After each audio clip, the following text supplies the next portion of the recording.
Bir gün bir ilan aşiq olur. Çox fikir eləyir. Hər yadına düşəndə dərindən ah çəkir.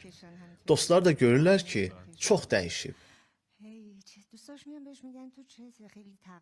Ən yaxın və səmimi dostlarından biri ondan səbəbini soruşanda ilan deyir ki, aşiq olmuşam.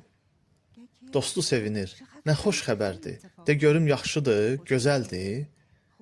Bəli, çox gözəldir. Xətti xallı, yaraşıqlı, gözəl qamətli və həm də çox uzundur.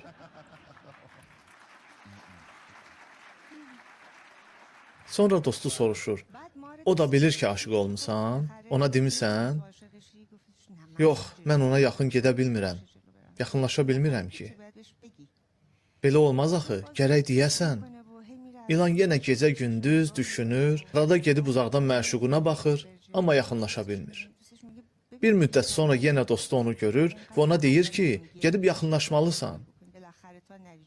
Yaxınlaşmasan, deməsən, bu ağlamağın, ah-nalənin xeyri olmayacaq.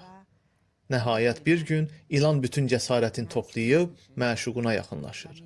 Yaxınlaşanda görür ki, aşiq olduğu su şılanğı imiş.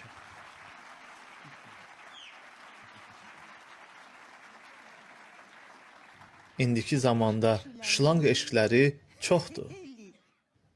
Yəni bilməliyik ki, bizlər öz təsəvvürlərimizin aşiqi oluruq.